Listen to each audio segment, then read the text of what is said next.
Hello students, मैं doctor निधि शर्मा आज BSc part 1 के स्टूडेंट के साथ डिस्कस करूंगी इफ़ेक्टिव न्यूक्लियर चार्ज।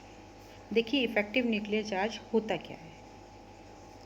सबसे पहले हम बात करते हैं कि कोई भी एटम अगर है तो उसके अंदर एक न्यूक्लियस होता है और उसके चारों तरफ जो खाली जगह होती है उसमें इलेक्ट्रॉन व्यवस्थित रहते हैं। तो जो प्रत्येक इलेक्ट्रॉन है वो फोर्स ऑफ अट्रैक्शन के द्वारा न्यूक्लियस से अट्रैक्ट रहता है और इसके साथ ही सेंट्रीफ्यूगल फोर्स के द्वारा वो न्यूक्लियस से दूर भी रहता है। तो दोनों अपोजिट फोर्स जब एक दूसरे को बैलेंस कर लेते हैं तो इलेक्ट्रॉन जो है वो अपने कक्ष में घूमते रहते हैं। अब आता है बात सबसे पहले कि न्यूक्लियर चार्ज होता क्या है। देखिए, न्यूक्लियर चार्ज को हम डिनोट करते हैं Z के द्वारा। और न्यूक्लियर चार्ज क्या है? The charge present on nucleus of an atom is called nucleus charge. Nuclear charge क्या है? किसी भी न्यूक्लियस पर प्रेजेंट चार्ज जो है वो क्या है? Nuclear charge. अब ये न्यूक्लियर चार्ज जो होता है वो प्रोटॉन के कारण होता है और nuclear charge is equal to atomic number of an atom. Z क्या होता है? किसी भी जो एलिमेंट है उसका एटॉमिक नंबर के बराबर होता है। नेक्स्ट पॉइंट आता है स्क्रीनिंग इफेक्ट और शील्डिंग इफेक्ट। इसको हिंदी में बोलते हैं स्क्रीनिंग मीन्स आवरण और शील्डिंग इफेक्ट ये जो परिरक्षण प्रभाव होता है उसे हम बोलते हैं।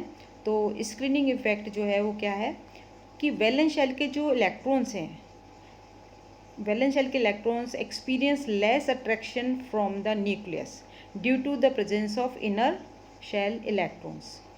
This effect is called screening or shielding effect. It is denoted by sigma और S.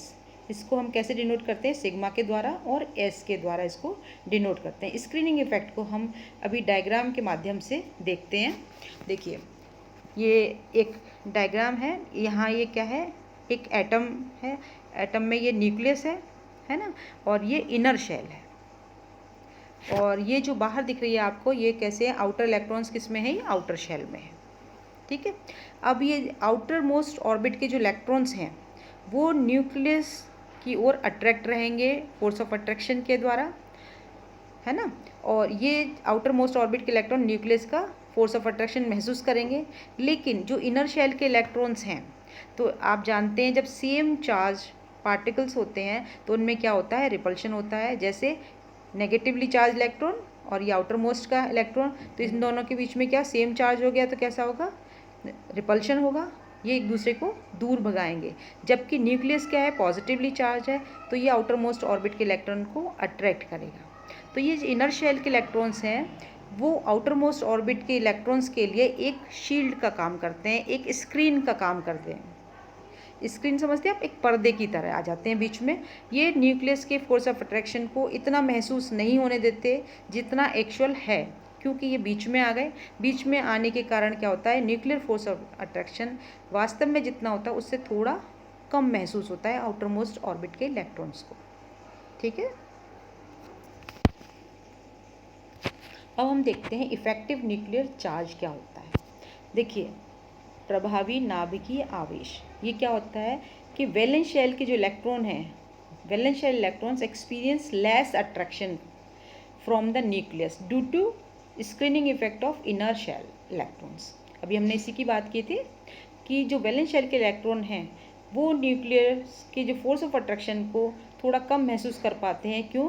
क्योंकि इनर शेल के इलेक्ट्रॉन्स जो है एक स्क्रीन की तरह उनके बीच में आ जाते हैं। किसके बीच में आते हैं? न्यूक्लियस और आउटर मोस्ट ऑर्बिट के इलेक्ट्रॉन्स के बीच में। तो जितना फोर्स ऑफ अट्रैक्शन महसूस करना चाहिए आउटर मोस्ट ऑर्बिट के इलेक्ट्रॉन को न्यूक्लियस का, उससे थोड़ा कम कर पाते हैं। तो this decrease nuclear charge is called effective nuclear charge. इसको हम डिनोट करते हैं Z इफेक्टिव के द्वारा। Z इफेक्टिव इजिकल टू होता है Z माइनस सिग्मा। Z क्या है? यहाँ पर न्यूक्लियर चार्ज है और सिग्मा जो है वो स्क्रीनिंग कांस्टेंट है। ठीक है। अब हम करते हैं calculation of sigma and Z effective by Slater's rule. Slater's एक साइंटिस्ट हैं जिन्होंने कुछ रूल बनाए किसके लिए? कि स्क्रीनिंग कांस्टेंट और Z इफेक्टिव को कैलकुलेट करने के लिए। सबसे पहले इन्होंने कहा write down the complete electronic configuration of the element. सबसे पहले आप जो भी एलिमेंट है उसका इलेक्ट्रॉनिक कन्फिगरेशन लिखिए, फिर इसको डिवाइड करिए ग्रुप्स में। Divide the electrons into the following groups starting from inside of the atom. देखिए 1s से लेकर इनको क्या करना है, ग्रुपिंग करनी है इनकी। 1s में तो एक ही होगा, 2s 2p, 3s 3p, 3d 4s 4p, 4d 4f, 5s 5p, 6s 6p etcetera, है ना।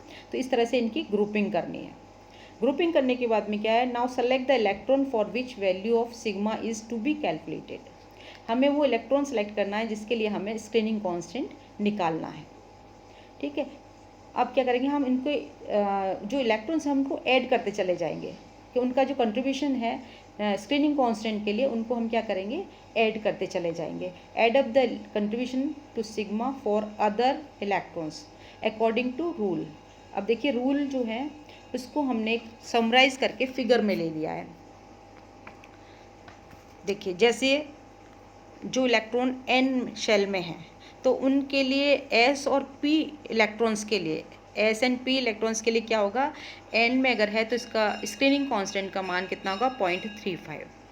अगर n -1 में है तो 0.85, n -2 में है तो 1 और n -3 में है तो भी 1।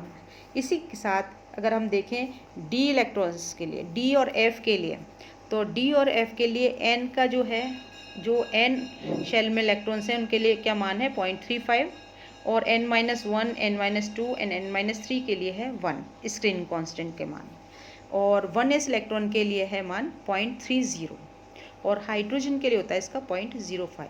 ये इसके कुल मिला के रूल्स हैं।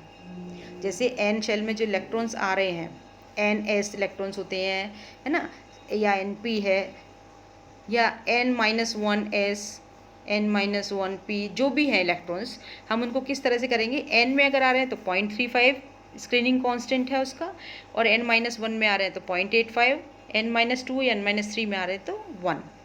तो जितने इलेक्ट्रॉन्स हैं हम उससे उसको क्या करेंगे, स्क्रीनिंग कांस्टेंट को मल्टीप्लाई कर देंगे।